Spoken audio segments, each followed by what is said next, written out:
미국과 중국 둘 중 누가 아시아 태평양을 지배할지 아시나요?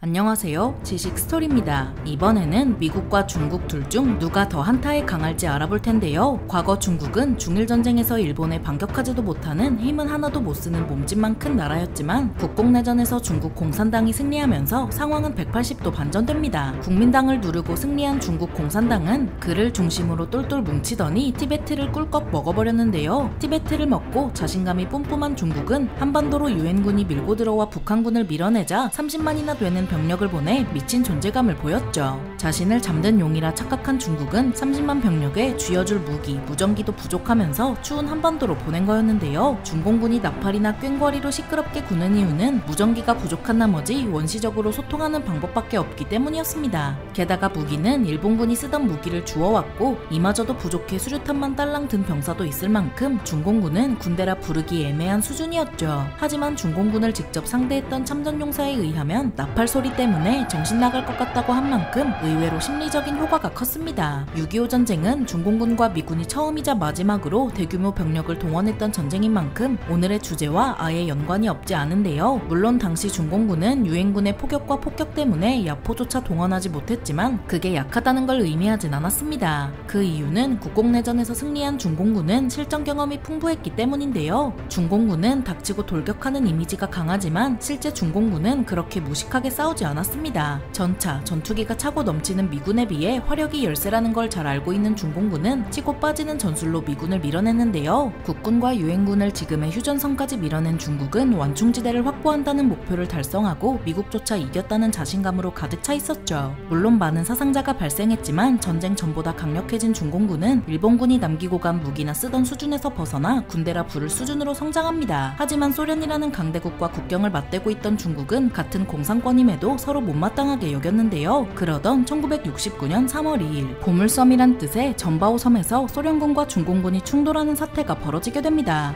미국도 한번 물리쳐봤겠다, 소련군 따위 아무것도 아니라고 생각하고 덤빈 중국은 처참하게 패배하고 전바오 섬을 소련에 넘기고 말죠. 이후 국경을 두고 치고받고 싸운 중국과 소련은 화가 난 나머지 핵공격까지 하겠다고 엄포를 놓았지만 베이징 공항에서 열린 회담으로 일단락되는데요. 만약 이때 서로 물러나지 않고 핵전쟁으로 번졌다면 아마 지금 러시아와 중국은 없지 않았을까 싶네요. 물론 핵전쟁이 일어나면 중국과 러시아만의 문제가 아니겠죠. 1979년 미국을 방문하고 돌아온 중국의 주석 덩샤오핑은 이렇게 말했습니다. 검은 고양이든 흰 고양이든 상관없이 쥐를 잘 잡는 고양이가 좋은 고양이입니다. 이 말이 무슨 뜻 같나요? 경제 문제를 다루는데 이념은 그다지 중요하지 않다는 의미인데요. 문화 대혁명을 겪은 중국은 사회 전반이 큰 타격을 입었고 이를 회복하지 못해 빌빌거리고 있었지만 덩샤오핑의 말을 시작으로 빠르게 발전합니다. 당시 미국은 미친듯이 성장하는 일본을 두려워했고 일본에 경제적으로 패배할 수도 있다는 생각에 중국은 안중에도 없었죠. 하지만 일본의 거품이 꺼지고 새천년을 맞이하자 급부상한 중국은 미국의 경쟁자로 올라섰고 새로운 냉전을 맞이하는데요. 물론 서로의 이익이 얽혀있는 만큼 미국은 중국과 경쟁할 수밖에 없는 처지지만 과연 군사적으로 충돌할 가능성이 있을까요? 불행하게도 있습니다. 중국은 국공내전에서 중화민국을 이겼지만 이게 곧 중화민국의 멸망을 의미하진 않았습니다. 타이완 섬으로 건너간 중화민국이 바로 지금의 대만인데요. 이를 가만히 내버려둘 리 없는 중국은 1958년 8월 23일부터 21년 동안 진먼섬을 두고 포격전까지 벌여왔습니다. 미국은 이런 대만에 군사적 지원을 해줬고 덕분에 압도적으로 열세인 상황에서 겨우겨우 버틸 수 있었는데요. 1979년에 미중 국교 수립으로 좀 잠잠해지나 싶었지만 북한이 우리나라를 인정하지 않듯 중국도 대만을 인정하지 않았죠. 이 때문에 중국은 대만을 무력으로 통일하는 걸 목표로 삼고 있으며 이를 통해 하나의 중국을 이루고자 하는데요. 하지만 대만은 과거와 달리 엄청난 경제 성장을 이루었고 선진화된 반도체 산업까지 보유하고 있어 미국은 대만을 먹으려는 중국을 내버려둘 수가 없죠. 4차 산업혁명으로 반도체가 매우 중요해진 이 시기에 대만의 반도체 산업이 중국으로 넘어가 버리면 미국을 포함한 서방 세계에 큰 타격이 되기 때문입니다. 한마디로 중국은 역사적인 이유로 미국은 경제적인 이유로 대만을 포기할 수가 없다는 거죠. 그렇다면 미국과 중국 둘 중 누가 더 강한지 아시나요? 중국은 미국보다 늦게 발전 발전한 만큼 군사력에서 열세일 거라 보는 시각이 많습니다. 스톡홀름 국제평화연구소와 미중 양측에서 나온 자료를 바탕으로 하면 일단 중국군은 수적 우위를 보이고 있습니다. 중국의 병력 규모는 200만 명이고 미국의 병력 규모는 135만 명으로 65만 명이나 차이나죠. 전쟁에서 보병이 얼마나 중요한 역할을 수행하는지 고려하면 뼈아픈 차이입니다. 하지만 각종 첨단 무기와 예산 등에서 미국에 비해 상당히 뒤진 것으로 나타나는데요. 20년도 기준으로 미국의 국방비는 891조 원이나 되지만 중국은 288조로 미국의 3분의 1에 불과하죠. 그렇다면 지상전력은 어떨까요? 미국은 6,333대의 전차를 보유하고 있지만 중국은 5,800대의 전차를 보유하고 있습니다. 저 정도면 비빌만해 보이지만 문제는 2020년 중국 군사력 보고서에서 현대식 무기를 효과적으로 배치할 수 없다는 문제점을 시인했는데요. 한마디로 현대식 무기가 충분하지 않다는 거죠. 그렇다면 공군력은 어떨까요? 미국은 13,000기의 군용기를 보유하고 있지만 중국은 2,500기의 군용기를 보유하고 있습니다. 공군력에서 압도적으로 열세인데요. 현대전에서 공군력이 얼마나 중요한지 생각해보면 중국은 미국을 상대로 공중전을 벌이면 안 되겠죠. 마지막으로 해군력은 어떨까요? 미국은 297척의 함선을 보유하고 있지만 중국은 그보다 많은 360척의 함선을 보유하고 있습니다. 수적으로는 미 해군보다 우세한데요. 하지만 미국은 항모전단을 11개나 굴리는 미친 나라죠. 그렇다면 끝판왕인 핵탄두는 얼마나 될까요? 미국은 무려 5,800여 개의 핵탄두를 보유하고 있지만 중국은 1,000여 개의 핵탄두를 보유하고 있습니다. 핵전력에서도 상대가 안 되네요. 정리하자면 중국은 머릿수 빼고 미국보다 열세라는 거죠. 하지만 중국이 그렇게 만만했으면 미국이 대놓고 경계할 이유가 없겠죠? 중국이 미국보다 일방적으로 우위인 부분이 있는데요. 바로 지상발사형 탄도미사일 부분입니다. 중국은 괌킬러라 불리는 중거리 탄도미사일 둥펑 26을 70여 개 이상 보유하고 있는데요. 이는 중국 본토에서 효과적으로 미군을 견제할 수 있다는 의미죠. 게다가 최근에는 대만 해협에서 미국과 중국의 군사력이 동등해졌는데요. 미국은 대만 위기 시 투입할 수 있는 미군 전력이 중국에 비해 우세하다고 보기 어렵다고 분석했죠. 미국 전략국제문제연구소의 선임 연구원은 상황이 달라져 동등한 게임이 됐다. 미국이 할 수 있는 건 중국도 할 수 있다 라고 말할 정도입니다.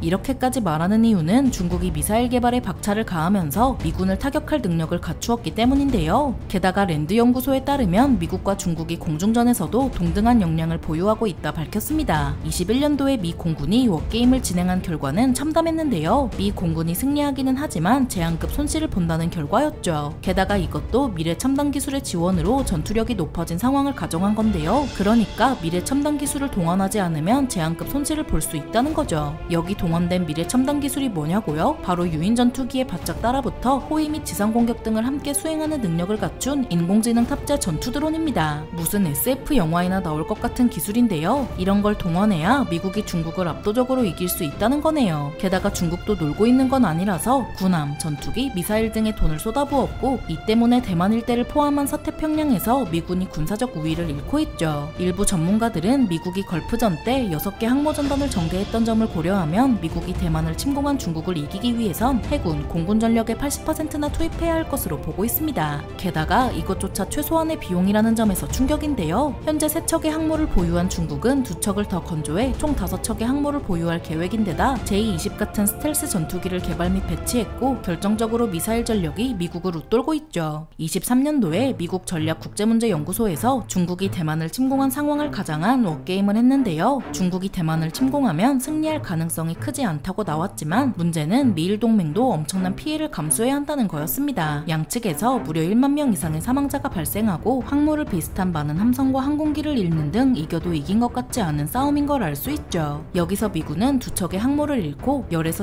20척의 함선을 잃으며 3,200명의 병력을 잃을 것으로 나왔는데요. 이는 미군이 이라크와 아프간에서 20년 동안 잃은 병력의 거의 절반에 해당하는 엄청난 수입니다. 그리고 중국은 주요 함선 138척을 잃고 항공기 155기를 잃으며 1만 명 남짓한 병력을 잃을 것으로 나왔는데요. 이는 중국 해군의 괴멸을 의미합니다. 거기에 당사자인 대만과 미국과 함께 싸운 일본의 피해까지 더하면 동아시아의 세계대전이라 볼 수 있는 수준이죠. 모쪼록 무력보다 대화를 통해 세계의 포화가 아니라 평화가 찾아오길 진정으로 바랍니다. 미국과 중국 둘 중 누가 더 한타에 강할지 알아봤는데요. 영상이 유익하셨다면 구독과 좋아요 부탁드립니다. 감사합니다. 지식스토리였습니다.